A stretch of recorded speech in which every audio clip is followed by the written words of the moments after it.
안녕하세요. 결혼식장 예약까지 했었는데 저번 주 환불받고 집에서 글을 쓰고 있는 예비 신부입니다. 예비 신부 타이틀도 이젠 내려놓게 되었네요. 저는 한 달 전에 식장을 취소하기 전 2달 전만 해도 정말 행복한 예비 신부였습니다. 살아 숨쉬는 이 땅덩어리에서 한 사람 기준으로 수없이 많은 애군들이 지나친다고 하는데 그중 가장 상실감이 큰 경험은 무엇이 있을까요? 개인적으로 저는 사랑하는 사람의 실망스러운 모습을 보는 것만큼 허무맹랑한 일이 있을까 싶습니다. 제가 예비 신랑을 3년 만났어요. 그래도 3년이면 짧은 기간은 아니었다고 생각하는데 아닐 사람은 결국 아니었나 봅니다. 예비 신랑과 함께 마음을 나누고 같이 나아갈 미래를 계획하던 때가 정말 즐거웠고 제가 받는 유일한 축복이라고 생각했는데 그 3년 세월 한순간에 날아갈지 몰랐네요. 행복감이 큰 만큼 실망감은 더 크게 찾아오더라고요. 지금부터 불과 지난달까지 있었던 저의 파혼 이야기를 들려드릴게요. 저와 예비 신랑은 지인의 소개로 소개팅을 해 이어진 인연입니다. 그럼에도 불구하고 같은 동네라는 인식 때문인지 양가 어른들은 저희의 관계를 알고 적극 환영했어요. 결혼을 할 사이에서 한쪽 집안만 자주 찾아뵙는 건 결혼하고 나서 꽤나 문제가 될 수 있는데 같은 동네면 그런 문제로 부딪힐 확률이 좀 줄잖아요. 저희는 양가 어른을 나란히 같이 챙길 수 있다는 것에 서로 만족을 했었습니다. 저는 30대 초반이었고 예비 신랑은 30대 후반이었어요. 그러니까 저랑 예비 신랑은 4살 차이가 났던 거죠. 궁합 따위 안 봐도 된다는 4살 차이라는 것처럼 저와 예비 신랑은 남들 눈에도 찰떡 궁합으로 비춰졌습니다. 저와 예비 신랑 중 누구 하나 과분한 사람이 없는 관계였다는 겁니다. 사람에겐 연애만 할 인연과 결혼까지 갈 만한 인연이 따로 있다고 했는데 저는 그걸 예비 신랑 만나고 정말 많이 실감했어요. 예비 신랑과 결혼을 약속하기 전부터 저는 부모님한테 자랑도 많이 했었습니다. 제가 얼마나 유난을 피워놨으면 친정 부모님이 예비 신랑을 빨리 만나보고 싶어 했어요. 친정 부모님은 제가 외동이라서 제게 아낌없이 지원도 많이 해주셨고 또 형제자매 없는 제가 외로울까봐 흔쾌히 친구가 되어준 훌륭한 분들입니다. 그래서 무엇보다 제 결혼에 관심이 많으셨고 제가 엄한 곳에 시집가서 고생할까봐 걱정을 많이 하셨어요. 그 마음에 보답하고자 저도 부모님 속 안 상하게 좋은 남자와 결혼해서 잘 사는 모습을 빨리 보여주고 싶었습니다. 친정 부모님께 잘 보이고 싶어 했던 예비 신랑은 집이 아닌 격식 있는 자리를 예약해 같이 외식을 하며 첫 대면을 했습니다. 친정 부모님은 두 분 다 예비 신랑과의 첫 만남에 아주 만족한 평판을 남겨줬어요. 특히 아빠가 말하기를 예비 신랑이 지적이고 나이보다 성숙해서 지도자처럼 가정을 잘 이끌어갈 것 같다고 하더라고요. 저희 아빠가 원래 가족 아닌 타인에게는 부정적인 편인데 그날 외식 자리에서 예비 신랑을 보고는 자리를 뜨실 때 묵묵히 고개를 끄덕였습니다.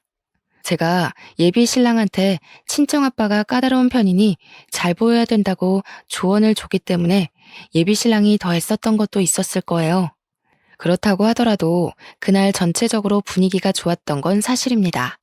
저 또한 예비 신랑이 우리 부모님께 보였던 모범을 본받아서 예비 시부모에게 애교 있게 잘 모셨고 시부모는 저희의 관계를 흔쾌히 허락해줬습니다. 특히 예비 시모는 저더러 자기 아들이 워낙 무뚝뚝하고 애정 표현을 잘 안 하는데 저처럼 톡톡 튀고 분위기 풀어주는 여자가 옆에 있어서 다행이라고도 했어요. 이 정도의 칭찬을 들었으면 저는 예비 시부모에게 점수를 톡톡히 따냈다고 자신했습니다. 저와 예비 신랑은 양가 어른들에게 첫인사를 나눈 후부터 결혼식도 안 올렸는데 이미 서로의 집안을 가족처럼 챙기고 자주 방문하면서 기념일에 선물도 준비하고 그랬습니다. 예비 시댁 같은 경우 제가 선을 긋고 낯을 가리면 오히려 예비 시부모에게 안 좋은 이미지로 보일 것 같아서 어색한데도 불구하고 저는 늘 최선의 길을 끌어내 예비 시부모를 반겼어요. 다행히도 예비 시부모는 그런 저의 노력을 알아봐주고 참 예뻐라 해주셨죠. 아이고, 사돈집이 부유해서 그런가. 세아가 넌 참 사랑 많이 받고 자란 티가 나는구나. 우리 아들이 워낙 수기가 없어서 애정 표현을 잘 못할 텐데. 이렇게 여린 네가 우리 아들을 감당할 수 있을지 모르겠어. 어머님, 오빠가 저한테 얼마나 많이 표현해 주는데요. 아무래도 오빠가 아들로서 어머님 아버님께 든든한 자식이고 싶어서 표현을 숨기는 걸 거예요. 오빠가 평소에 어머님 아버님 칭찬도 많이 해요. 모르셨죠? 제가 한 번씩 알려드릴게요. 남들은 예비 부부일 때 많이 다투기도 한다는데 저랑 예비 신랑은 그런 게 하나도 없어서 저 스스로 남편 될 사람 하나는 잘 만났다고 생각하기도 했습니다. 하루빨리 예비 신랑과 가정을 꾸려 토끼 같은 자식들도 3명 정도는 낳아야겠다고 예비 신랑한테 설레발을 치기도 했었고요. 그런데 그 행복한 단꿈이 결혼식장을 잡고 부동산까지 다 알아본 마당에 깨지게 될 줄 누가 알았겠습니까? 제 꿈에 금이 가기 시작한 건 정말 평소처럼 묘한 기류 하나도 없었던 시기에 갑자기 일어난 파동 때문이었습니다. 제가 여느 때와 같이 예비 신랑과 퇴근하던 날이었거든요. 저야 친구들과의 약속이 없으면 예비 신랑과 자연스럽게 퇴근길을 함께 했기에 평소처럼 같이 차를 타고 집에 가던 중이었습니다. 그런데 예비 신랑이 갑작스레 시부모와의 식사 약속이 있다고 하더라고요. 예비 시모가 저희에게 저녁을 사주고 싶다고 식사 초대를 했다고 하지 뭡니까? 예전에 미리 언질이 없었던 약속이라서 갑작스럽긴 했지만 그렇게 밥 얻어먹은 것이 한두 번도 아니고 저희는 갑작스러운 것도 자연스러울 정도로 가족이 되었기 때문에 금방 수긍을 했습니다. 그렇게 찾아간 횟집에서 저와 예비 신랑이 먼저 도착해 기다렸는데 나중에 예비 시부는 없고 예비 시모만이 들어오더라고요. 예비 시모 말이 예비 시부는 내일 일찍 나가봐야 돼서 일찍 잔다고 못 온다고 했습니다. 대신 저희끼리 맛있게 먹고 오라고 카드를 줬다고 했어요. 예비 시부 못 오는 것 정도야 뭐 크게 신경 쓸 만큼 문제는 아니었기에 그것마저도 그러려니 넘어간 시간이었어요. 그 자리를 단순히 밥 한 끼 먹자는 자리라고 생각해 평소 하던 것처럼 마음 편히 예비 시모를 응대했습니다. 살갑고 또 예의 바르게 말이죠. 그리고 문제는 그 다음부터였어요. 예비 시모 먼저 챙기고 예비 신랑을 챙기면서 제 인생에 생각지도 못한 고민이 비집고 들어온 거죠. 제가 예비 신랑에게 오빠 옆에 있는 물통 좀 줘 라고 했는데 그걸 듣던 예비 시모가 갑자기 표정을 굳히고 제 말을 자르더라고요. 아가, 우리 집은 특히 한 다리 건너 어른 친인척이 많다는 거 너도 알고 있지? 지난번 명절에 한번 들려서 몇 분이랑은 인사를 나눴잖니? 네, 그럼요. 그렇잖아도 시골리기 전에 정식으로 찾아뵈려고 오빠랑 얘기 중에 있어요. 아무래도 다들 바쁘시니까 한데 모이시기 어렵겠죠? 언제가 좋을까요? 그 전에 내가 오늘 너를 부른 이유가 있어. 네가 이제 우리 식구가 되는 건데 어르신들이 많다는 건 앞으로 보는 눈도 많을 거란 뜻이지 않겠니? 그러니 너희들 관계도 그만 뚜렷이 하는 게 좋을 것 같구나. 관계를 뚜렷이 하라는 게 무슨 말인지 바로 알아챌 수 있겠습니까? 저는 눈치 못 챘습니다. 제가 제대로 이해하지 못해서 대답을 못하고 있으니 예비 시모가 이번엔 둘러 말하지 않고 직구를 던지더라고요. 근데 그 말이 굉장히 황당했어요. 네가 병은이보다 4살이 어리지 않니? 앞으론 병은이한테 존칭을 쓰도록 해라. 오빠라고 하는 건 어르신들 앞에서도 보기 안 좋을 것 같구나. 뜬금없이 예비 신랑한테 존댓말을 쓰라는 예비 시모의 제안은 저를 벙찌게 만들었습니다. 여태까지 반말을 써왔고 예비 시부모도 저와 예비 신랑이 늘 이런 식으로 친근하게 대화를 나누는 걸 다 봐왔거든요. 그런데 갑자기 존칭을 쓰라뇨? 이미 반말에 익숙해진 사이에서 갑자기 존칭을 쓰라고 한다면 누가 그것에 덜컥 적응해서 쓰겠습니까? 바로 수긍하기엔 좀 많이 불편해서 당혹감을 표현했더니 옆에서 예비 신랑은 한술 더 뜨는 거 아니겠어요? 우리 집이 원래 좀 그래. 엄마도 아빠한테 존칭 쓰고 다른 친척 어른 집안도 여자 구성원들이 남자들한테 존칭 써. 나이 어린 사람이 연상한테 반말 쓰는 걸 예의 없다고 보시거든. 예비 신랑 설명을 듣는데 정말 경악을 안 할 수가 없었습니다. 예비 시모 말을 자연스럽게 받아치는 예비 신랑의 모습을 보니 마치 둘이 짜고 이 자리를 만든 것 같은 기분도 들었어요. 설령 예비 신랑 집안이 그렇다고 하더라도 그 중요한 사실을 그동안 왜 말 안 했는지 배신감까지 들더라니까요. 우리가 만난 지 3년이나 되었고 몇 번을 양가 집안에 왔다 갔다 했는데 그런 말은 미리 해줬어야 되는 거 아닙니까? 호칭 문제로 결혼 사이에서 트러블이 생기는 건 어디서 들어본 적 있지만 존칭 때문에 곤란을 겪을 줄은 상상도 못했습니다. 그런 황당한 일이 저한테 벌어졌다는 게 그저 놀라웠어요. 어느 누가 커플 부부 사이에 반말을 하다가 갑자기 존칭을 쓰나요? 왜 그리 불편하게 지내야 되죠? 매일 얼굴 보고 싶고 가까워지고 싶어서 결혼하는 거 아닌가요? 어째 그 말을 듣는데 결혼을 하게 되면 예비 신랑과 더 멀어질 것 같은 느낌이 들었습니다. 예비 신랑에게 따지고 싶은 게 산더미였지만 예비 시모가 평소와 다른 얼굴로 눈을 부릅뜨고 쳐다보고 있어서 그럴 수가 없었어요. 예비 시모는 제 대답을 계속 기다렸습니다. 계속 제게 존칭 문제로 조언인 척 잔소리를 하시는데 제가 알던 엄마 같은 예비 시모가 맞나 싶더라니까요. 결국 저는 예비 시모 제안에 명확한 답변을 못하고 어영부영 그 자리를 마무리했습니다. 예비 시모는 차를 타고 자리를 뜰 때까지 저한테 예비 신랑에게 존칭을 쓸 것을 강조하고 떠났어요. 정말 식사 때도 밥이 입으로 들어갔는지 코로 들어갔는지 기억이 안 나는데 제대로 먹지도 않은 그 음식물마저 체할 것 같더군요. 예비 신랑이 저를 집 앞까지 데려다 주는 동안 말을 안 하고 있다가 집 앞에 도착해서야 저는 그날 일에 대한 입장을 언급했습니다. 오빠, 난 솔직히 어머님 말씀 이해 못하겠어. 어느 누가 커플끼리 존칭을 써. 그리고 여자만 남자한테 존칭 써야 된다는 것도 이해가 안 돼. 이건 예의랑 다른 문제라고 생각하거든. 솔직히 좀 성차별 같기도 하고. 여자 남자를 떠나서 나랑 오빠가 3년 동안 반말로 지냈는데 어떻게 갑자기 존댓말을 해? 오빠는 안 이상해? 우리 집에선 당연한 거라고 했잖아. 아무리 그래도 밥 먹는 내내 똥 씹은 표정을 하고 있으면 어떡해? 어른이 앞에 앉아서 며느리에 대해 마땅한 조언을 해주는 건데 그런 얼굴로 있어? 이게 우리 집 문화야. 각국의 문화가 다른 것처럼 각 집안의 문화가 다를 수도 있는 건데 꼭 그렇게 불쾌한 티를 낼 필요는 없었잖아. 나도 최대한 표정 관리한 거야. 그런데 어머님이 자꾸 우리 관계 진작에 불편하게 봤다고 하시잖아. 오빠 말대로 집 문화가 달라서 나는 그렇게 살지 않았는데 갑자기 그렇게 시키면 내 입장에서 곤란한 건 당연하지 않아? 그런 고지식한 제안에 어느 누가 방긋방긋 웃을 수가 있겠어.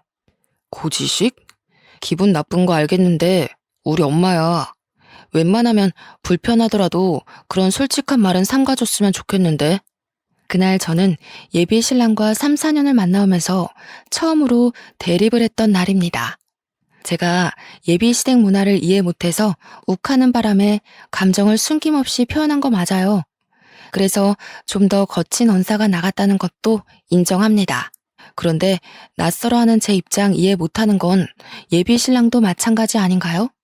저는 예비 신랑과 예비 시모에게 예비 시댁 문화를 강요받았습니다. 그곳 환경을 잘 모르는 제가 그것에 반감을 가질 수 있는 건 그들도 예상했어야 된다고 봐요. 그날 예비 신랑은 처음으로 제게 인사도 안 하고 돌아가 버렸습니다. 딱 봐도 상당히 감정이 상한 모습이었어요.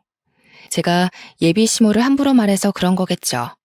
아니면 자기 집 문화를 이상하게 보는 제 입장 때문일 수도 있고요. 어쨌든 저는 예비 신랑과 다툼 자체가 처음이기도 했고 또 결혼을 앞둔 시점이라 여간 신경 쓰이는 게 아니었습니다. 그날 이후 예비 신랑은 저한테 말도 안 걸었고 연락도 안 했고 직장에서조차 눈을 안 마주쳤어요.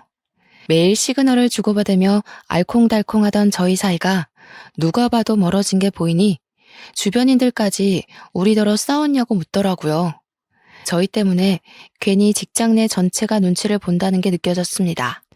예비 신랑과의 서먹함이 하루가 지나고 이틀이 지나자 이게 이렇게까지 할 일인가 싶어 더 서운해지는 거 아니겠습니까? 결국 서로 모른 채 하고 지낸 지 3일째 되던 날 예비 신랑과의 이런 불편한 관계를 견디지 못한 제가 먼저 사과를 해버렸습니다. 그러자 예비 신랑은 언제 화났었냐는 듯 저를 안아주면서 먼저 사과해줘서 고맙다고 했어요. 서로 자라온 환경이 다른 거 알아. 나도 처가에 가면 당연히 처가 문화 따를 거야. 그러니까 너도 우리 집 이해 좀 해줘. 어른들 보는 데서만 존칭 써주면 돼. 둘만 있을 땐 지금이나 별반 다를 거 없어. 지금 이렇게 쓰면서 다시 생각하는 건데 제가 당시 예비 신랑을 참 많이 좋아했던 것 같습니다.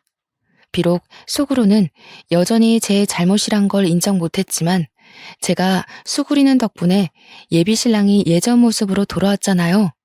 그것만으로도 심신이 편하고 안심되더라고요. 예비 신랑을 이만큼이나 사랑하는데 그깟 존친 정도야 좀 써주면 어때 싶은 오기까지 생기는 거 있죠. 당시만 해도 그랬다는 겁니다. 제가 예비 신랑을 너무 많이 좋아했기에 차라리 그 집 문화 따라주고 말자라고 생각하며 한 발 양보해준 셈이었어요. 대신 예비 신랑이 우리 처가에 방문하면 처가 식대로 뭐든 맞춰준다고 했지 않습니까?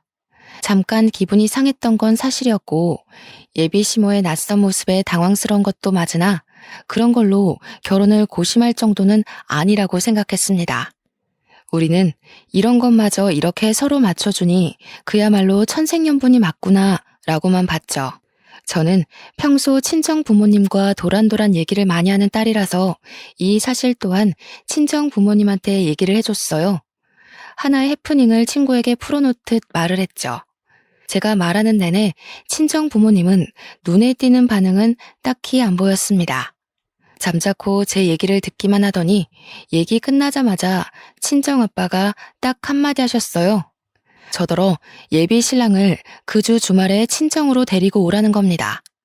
혹시나 제가 말한 예비 시댁 이야기 때문에 아빠가 예비 신랑한테 한 소리 하려고 그러나 싶어서 나는 괜찮다고 이미 예비 신랑과 합의 보고 얘기 끝난 사실이라고 손사래를 쳤어요. 그러자 친정 부모님은 그냥 간단하게 식사하려고 그런다며 별말 안 할 테니 오랜만에 같이 밥 먹자고 하더군요. 그냥 밥 먹는 것 정도야 원래 그렇게 지냈던 사이기도 하고 한동안 같이 밥 안 먹은 지도 오래된 것도 맞으니 친정 부모님의 제안을 쉽게 받아들였습니다.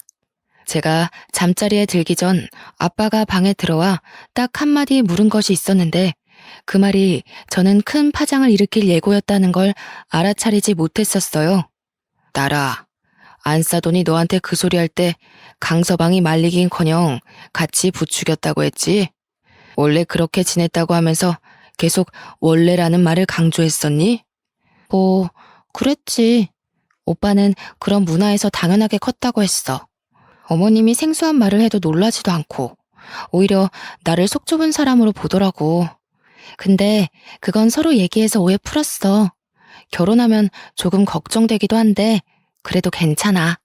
아빠는 저와 나눴던 대화들 중 특히 부분만 집요하게 캐물었고 저더러 그 사실 때문에 예비 신랑에게 실망한 게 맞냐고 여러 번 확인을 했습니다. 그게 다였어요. 아빠는 제게 뭐 따로 조언을 해준 것도 없고 그냥 제 대답만 듣고 잘 자라고 인사한 뒤 나가셨습니다. 아빠 표정이 안 좋은 것 같아서 개인적으로 신경이 무척 쓰였는데 엄마도 별다른 말을 제게 언질해 준 것도 아니라서 그냥 그러려니 넘겨야 했어요.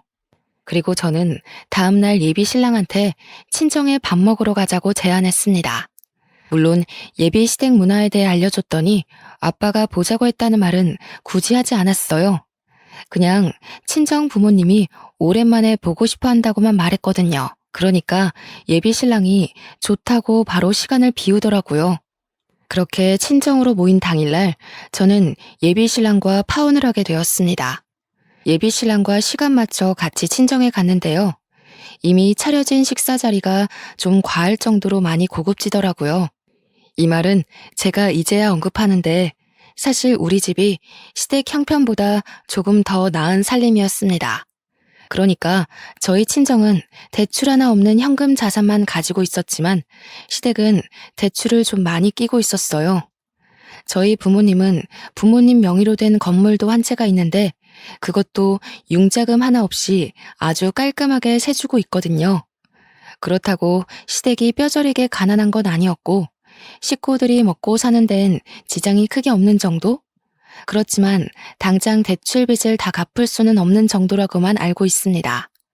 시댁 사정 생각한 것도 있지만 저희 친정 부모님은 평소에도 어디 나서서 형편을 드러내는 사람들은 아니었어요. 저희도 예비 신랑을 초대해 집에서 밥을 먹을 때면 남들과 같이 비슷하게 집밥처럼 먹곤 했습니다. 그런데 그날만큼은 달랐다는 거예요. 정말 숟가락 하나도 10만 원이 넘는 고급 커트러리를 내놓았다니까요. 처음 보는 가정 식탁 분위기에 당황한 저는 그 분위기에 넋을 놓았는데 정작 예비 신랑은 표정 변화가 없었습니다. 그저 늘 하던 대로 저희 부모님께 공손한 태도로 인사하고 자리에 착석할 뿐이었어요. 레스토랑 못지않은 요리를 보면서 제가 감탄을 금치 않으니 거기서 손님은 예비 신랑이 아니라 오히려 저였습니다. 친정 부모님은 식사로 모자라 평소 입에 잘 되지도 않는 와인까지 준비를 해줬는데요. 제가 와인을 잘 먹진 못하지만 아빠가 사람 대접한다고 몇 번 와인 주문하는 걸 본 적이 있거든요. 그때 70만 원대 와인을 보고서 무슨 술 한 병이 그렇게 비싸냐 하고 아빠한테 궁시렁거리기도 했었어요. 그런데 그 70만 원대 와인이 그날 아빠 손에 들려있는 거 아니겠습니까? 저희 아빠 돈 헤프게 쓰는 사람 아닙니다. 오히려 그런 부류들을 싫어하지요. 확실히 그날따라 친정 부모님이 평소와 다르다는 걸 좀 느꼈습니다. 친정 아빠는 예비 신랑이 숟가락 들기도 전에 와인을 따라주면서 덤덤하게 먼저 말을 걸었는데요. 아마 예비 신랑도 와인 가격에 대해 눈치챘을 거예요. 예비 신랑이 술을 좋아하거든요. 그래, 사돈 쪽에서 여자 식구들더러 존칭을 쓰라고 한다면서? 자네 집안 문화가 원래 그렇다고 들었는데 그게 사실인가? 친정 아빠의 돌직구에 예비 신랑은 저를 쳐다봤습니다. 예비 신랑의 눈빛이 마치 그런 걸 왜 말했냐는 의미가 담겨있는 듯 했어요. 좀 황당한 거 있죠? 예비 신랑에게 뭘 숨기려고 했던 건 아니었는데 얼떨결에 죄 지은 기분이 들더라고요. 근데 시댁 문화가 잘못된 게 아니라면 제가 그걸 왜 친정 부모님한테 말하면 안 됩니까? 떳떳하면 오히려 자기가 먼저 우리 집안에 알리고 우리 집안 문화에는 뭐 특별한 게 없는지 알아봐야 되는 거 아닌가요? 이전과 똑같은 부분에서 서로의 의견이 덜그럭거리니 저는 아예 예비 신랑의 시선을 피해버렸습니다. 괜히 오해 사고 싶지 않아서 시선을 피했던 건데 그게 오히려 예비 신랑을 곤란하게 했나 봐요. 예비 신랑은 친정아빠 말을 듣는 내내 표정이 탐탁치 않더라고요. 집마다 문화가 있는 건 당연하지. 우리 딸 보고 그 집 문화에 맞추라고 해놓고 자네는 우리 집 문화를 안 따를 건 아니겠지? 적어도 그런 각오는 했어야 납득이 되는데. 그럼요, 장인어른. 지우한테도 말했다시피 저도 처가 문화에 발벗고 맞출 생각입니다. 지우가 어디서 얼만큼 알고 말씀 올렸는지 모르겠지만 장인어른께서 생각하시는 것만큼 저희 집 팍팍한 구석 아니에요. 믿으셔도 됩니다. 그래? 잘 됐네. 우리 집안은 손조 때부터 조상들 내력이 다 대릴 사위제거든. 그래서 내 딸이 결혼하면 자네가 우리 집에 들어야 될 것 같은데 되겠지? 친정 부모님이 하는 말은 저도 놀라웠습니다. 아빠가 대릴 사위로 처가살이를 했었다는 건 들었었는데 조상들이 대대로 대부분 대릴 사위였다는 건 처음 들었어요. 정확히 말하자면 조상님들이 여자 집에 들어갔다기보단 경제력 높은 집에 합가를 한 건데 우리 가문이 대대로 여자 쪽이 잘 살았다 보니까 하나같이 다 대릴 사위제였다고 했습니다. 저도 처음 들었으니까 당연히 예비 신랑한테 이것에 대해 말을 해본 적이 없었어요. 아빠의 제안에 말문이 막힌 예비 신랑은 은근슬쩍 저를 보면서 약간의 원망 담긴 눈빛을 보냈습니다. 한 번도 예비 신랑이 당황하는 얼굴을 본 적이 없는데 그날 그런 얼굴을 처음으로 보기도 했어요. 예비 신랑은 친정아빠의 물음에 잠시 대답을 미루며 화장실 먼저 다녀와도 되겠냐면서 자리를 피했습니다. 그리고 얼마 뒤 저를 화장실로 오라고 문자를 보내 불러내더라고요. 친정 부모님한테 양해를 구하고 화장실 쪽으로 갔더니 예비 신랑이 저를 화장실로 잡아당기며 문을 잠그고 바로 제게 따지기 시작했습니다. 우리 집 문화에 대해서 너랑 나 좋게 합의 본 거 아니었어? 도대체 우리 집에 대해서 뭐라고 말했길래 장인어른이 저렇게 나오셔? 저렇게 나오는 게 뭔데? 합의 본 거 맞지? 엄마 아빠한테도 오빠 집안 얘기하면서 이미 다 서로 이해하고 결혼하기로 했다고 말했어. 그런데 우리 아빠가 뭘 어쨌다고 이래? 못 느꼈어? 장인어른이 지금 반발하는 것처럼 오기 부리시잖아. 딸이 남의 집 가서 남의 집 문화에 고생하게 생겼으니 보복하는 거 아니야. 보복? 오빠, 대체 우리 아빠를 뭘로 보는 거야? 우리 아빠는 우리 집 문화에 대해 말했을 뿐이야. 오빠 엄마가 나 불러내서 결혼 전에 존칭 정리하는 게 좋겠다고 경고 준 거랑 똑같은 거라고. 이게 그거랑 어떻게 똑같아? 너는 그냥 나한테 존댓말만 하고 살면 그만이지만 대릴 사위는 단순히 그런 문제가 아니잖아. 나더러 이 집에 들어와서 살라는 게 말이 돼? 말이 안 될 건 뭔데? 우리 같이 합의 본 거 아니었어? 내가 존칭 쓰면 오빠도 우리 집 문화에 맞춰주겠다고 했잖아. 아니면 나 계속 반말해도 돼? 예비 신랑은 저를 답답해하면서 더 이상 저와 의견을 조율하려 하지 않았어요. 저더러 대신 아빠한테 가서 자기 대릴 사위는 절대 못한다고 말하라고 명령조로 지시했습니다. 그러면서 덧붙이는 말이 이미 예비 시댁 쪽에서 합가를 생각하고 있다고 제가 시댁에 들어가야 된다고 하는 거 아니겠어요? 무슨 소리야? 우리 분가하기로 했잖아. 그래서 부동산 알아본 거 아니었어? 존칭 가지고 사람 정신없게 해놓은 거 얼마나 됐다고 또 이래. 시댁에 들어가서 살아야 된다니? 분가할 거야. 하긴 할 건데 그래도 3년 정도는 시댁에서 살고 나와야지. 며느리면 이제 시댁 쪽 사람 되는 거나 마찬가지인데 시댁 들어가서 적응하고 어울리는 건 당연한 순서 아니야? 오빠네 집에서 하라는 건 다 당연한 거고 우리 집에서 대릴 사위 하자는 건 말도 안 되는 제안이야? 좀 너무하다고 생각하지 않아? 생각해보니까 결혼 날짜 가까워질수록 점점 오빠네 집에서 나를 끼워 맞추려는 것 같아. 답답하게 또 왜 이래. 네가 맞추는 게 당연한 거지. 그럼 나보고 모양 빠지게 여자 집에서 출퇴근하라고? 예비 신랑이 호소하듯 내뿜은 말들 중 유독 마지막 말이 제게 다소 충격을 주었습니다. 여자 집에서 출퇴근하는 게 모양이 빠진다는 말, 어떻게 이해해야 되는 거죠? 그 말을 듣고 그저 할 말을 잃어서 멍하니 예비 신랑을 바라보기만 했네요. 예비 신랑한테 정이 뚝 떨어지는 바람에 이미 지나보냈던 실망스러운 모습까지 다시 생각나 2배로 미워 보였습니다. 예비 시모가 저보고 예비 신랑한테 존칭 쓰라고 할 때부터 눈치를 챘어야 하는데 제가 둔했던 거죠. 이래서 콩깍지가 무섭다고 하는가 봅니다. 예비 신랑은 저를 계속 등 떠밀며 나가서 당장 대릴 사위는 안 된다고 말하라며 재촉했습니다. 예비 신랑 힘에 떠밀려 화장실 밖으로 쫓겨났는데 그 앞에 친정 부모님이 서 있더라고요. 저도 깜짝 놀랐지만 예비 신랑은 더 놀랐던 건 저를 잡고 있던 손을 황급히 놓더라니까요. 그날 예비 신랑의 깨는 모습을 여러 번 봤는데요. 화장실 앞에서 본 예비 신랑의 얼굴은 제가 알던 리더십 강한 모습과는 다르게 멍청하기까지 했습니다. 기가 차서 뒷골이 당기네. 술이 된 것도 아니고 멀쩡한 정신인데 이 모양이란 말이야? 내가 우리 딸을 얼마나 귀하게 키웠는데 정신머리 썩어 빠진 녀석한테 보낼 수가 있나? 남에게 맞춰줄 수 없으면 자네도 남한테 강요를 하지 말아야지. 가서 사돈들에게 전하게. 그 가짜는 문화 때문에 더는 상종 못하겠으니 이 결혼 파토낸다고. 장인어른, 어디서부터 들으셨는지 모르겠지만 저희 집 뜻은 그런 게 아니고요. 어린 사람이 윗사람한테 존대하는 건 당연하잖아요. 그래서 돈 없는 사람이 돈 있는 집에 들어오는 것도 당연한 게 아니겠나.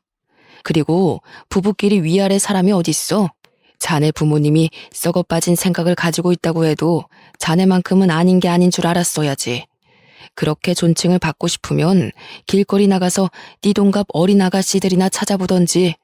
우리 딸이 그러고 사는 꼴은 내 절대 못 본다.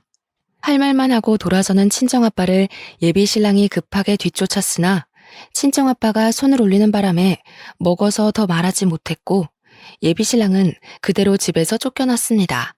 밖에서 초인종을 누르고 문을 두드리는 예비 신랑이 신경 쓰였지만 저도 배웅을 나가진 않았어요. 그러니 예비 신랑한테 전화까지 오더라고요. 부모님이 예비 신랑 상종하지 말라고 한 것도 아닌데 그날따라 예비 신랑이 크게 좀 깨달았으면 좋겠다는 생각이 들지 뭡니까? 저는 그대로 폰을 꺼버린 뒤 남은 시간을 친정 부모님과 함께 했습니다.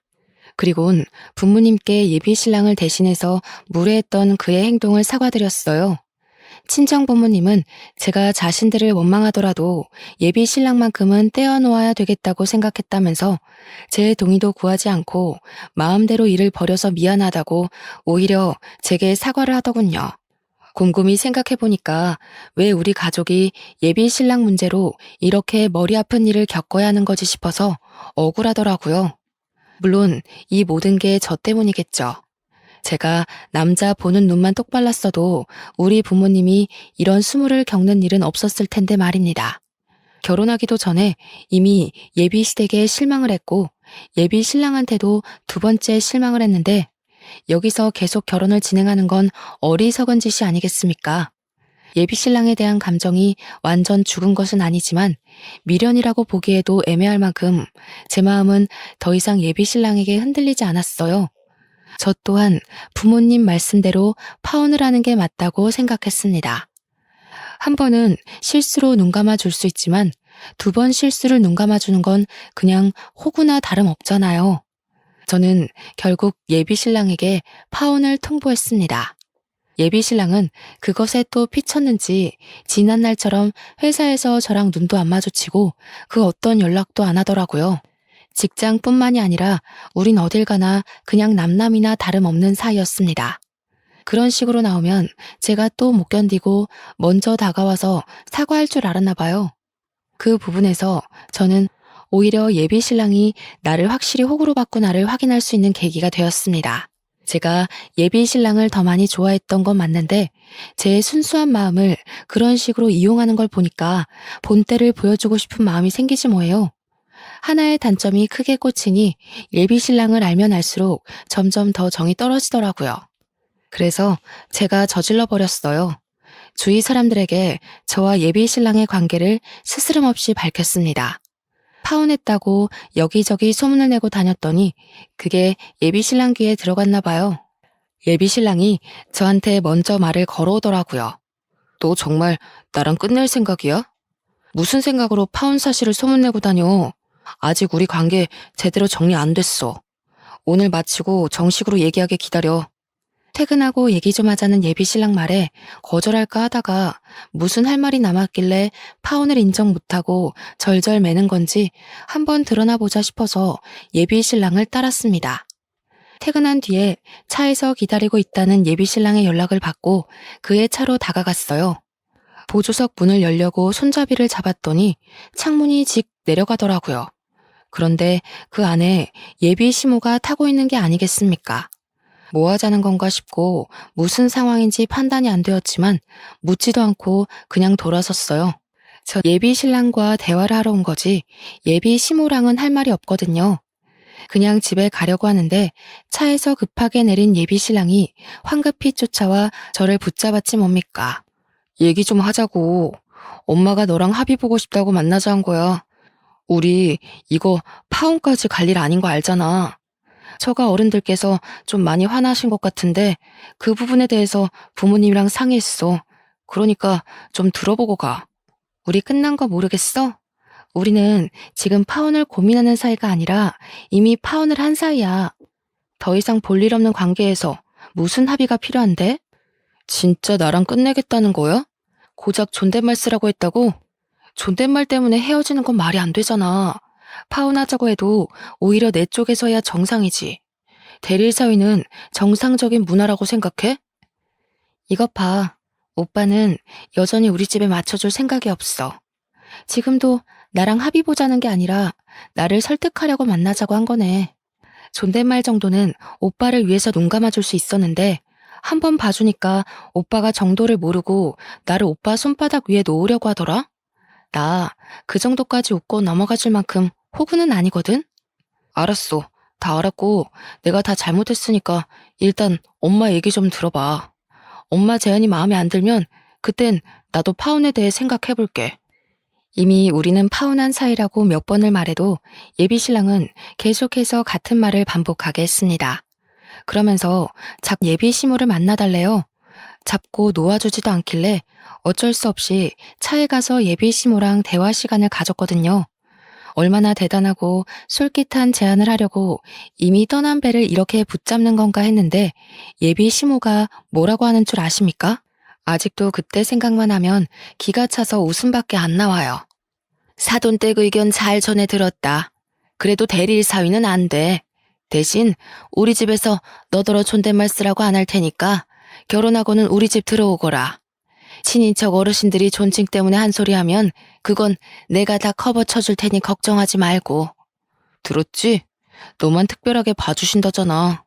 네가 장인어른한테 대리일 사위만 잘 설득해서 말해주면 다른 건 네 편의에 맞춰서 우리도 얼마든지 양보해줄 수 있어. 다른 분들은 어떻게 생각할지 모르겠는데 저만 이게 불공평한 협상이라고 생각되는 건가요? 존댓말 안 쓰게 해줄 테니 합가해서 시댁살이든 해라. 지금 말하는 게 이거 아닙니까? 그걸 마치 굉장한 선의를 베푸는 것처럼 얘기를 하는데 예비 시모까지 저를 호구로 보는 거 맞죠? 제가 예비 시모한테 너무 애교 부리면서 헤헤거렸나 봐요. 그렇다고 저를 이렇게 바보로 생각하시는 줄은 몰랐는데 당황스럽더군요. 예비 신랑마저도 제게 대단한 특혜가 주어진 것처럼 자기 엄마 편을 엄청 들길래 어이가 없던 저는 결국 예비 시모에게 따끔한 소리를 해버렸습니다. 역시 존대 안 해도 되는 건데 괜히 고집하신 거였네요. 저희 아빠가 말한 거 어머님 아들내미 입통해서 못 들으셨나 봐요. 어머님 계속 그렇게 이기적으로 구시면 평생 제대로 된 며느리 보기 힘드실 텐데. 요즘 어떤 며느리가 시어머니 손맛에 맞게 주물러지나요? 뭐? 너라는 꼰세가 왜 그러니? 우리 아들이 너더러 아직 철이 없다고 하긴 했다만. 이 정도로 어른한테 생각 없이 말하는 줄 몰랐네. 누구 뭘 주물 보니까 뭐 고분고분 시부모 공양하며 살 며느리 구하려나 본데 막말로 그쪽 집안이 명문가 집안이기래요. 대기업 사장 집안이기래요. 가진 것 하나 없으면서 바라는 것 많은 이기적인 마인드로 어떻게 새색시를 구하려나 몰라. 한번 갔다 온 여자나 등쳐먹으려는 여자면 그런 고지식한 집안 눈 감고 들어갈 수는 있겠네요. 너 지금 엄마한테 무슨 말버릇이야.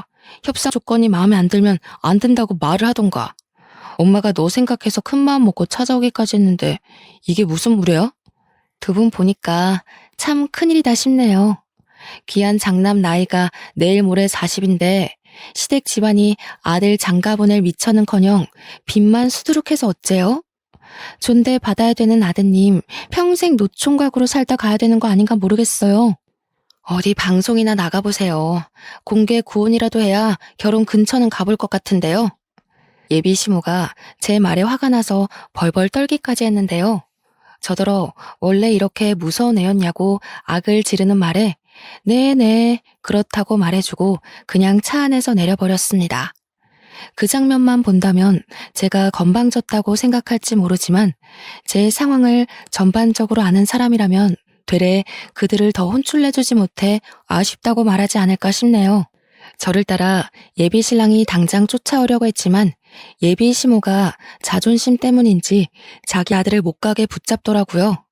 엄마가 붙잡는다고 못 쫓아오는 예비 신랑 행동도 뒤늦게 생각해보니 웃겼습니다.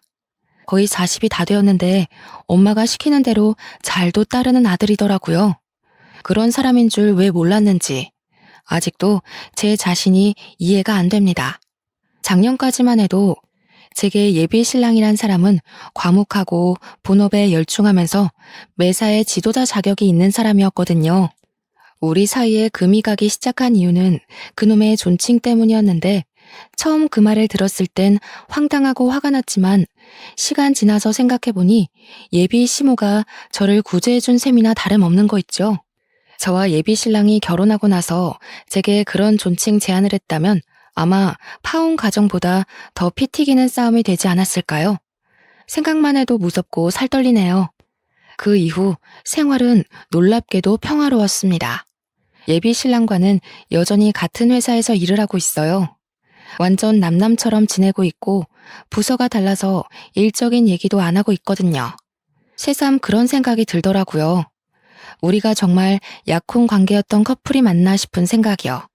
지난 3, 4년의 시간이 일이 단번에 삭제된 것처럼 깔끔하게 지워진 게 좀 신기했습니다. 불행하고 속상하다는 게 아닙니다. 오히려 제게는 작은 변화가 찾아왔어요. 파혼을 하고 나니까 제 주변으로 남자들의 관심이 조금씩 쏟아지더라고요. 물론 직접적인 고백은 없었지만 커피를 사다 주거나 점심을 같이 먹자고 한다거나 그런 관심을 많이 보여줬어요. 이것도 관심이라면 관심이지 않겠습니까? 감사한 마음들이지만 저는 그것에 대한 수줍음보다 조금 다른 감정이 생겼는데요. 남 사원들이 제 주변을 얼쩡거릴 때마다 예비 신랑의 시선이 느껴지는데 그게 꽤나 고소하더라고요. 그렇다고 예비 신랑이 제게 막 다가오는 건 또 아니었습니다. 당분간은 이렇게 서로 거슬리는 존재가 될 것 같아요. 아직 파혼한 지 한 달 남짓밖에 안 되었거든요. 예비 신랑도 서로를 무자르듯 싹둑 자르기엔 아직 이르고 약간의 시간이 필요할 겁니다. 그나마 다행인 건 예비 신랑에게 정남이가 떨어진 저는 예비 신랑을 정리하는 시간이 그다지 괴롭지 않다는 거예요. 세월이 흐르다 보면 제 안에 남은 예비 신랑의 존재가 지나가는 추억으로 웃어넘기는 날이 오겠죠. 파혼을 하게 된 건 개인적으로 아쉽지만 제게 또 다른 좋은 인연이 찾아올 거라고 생각합니다. 일단 모든 게 평화로워진 것만으로도 마음이 편하네요. 이렇게 끝난 저의 파혼은 세상에 정말 별의별 사람이 다 있다는 걸 또 한 번 배우게 된 계기였습니다. 다들 제 사연 어떻게 들으셨는지 모르겠어요. 집중하신 시간만큼 제가 즐거움을 드렸다면 좋겠네요. 그만 글을 마무리하겠습니다. 들어주셔서 감사합니다.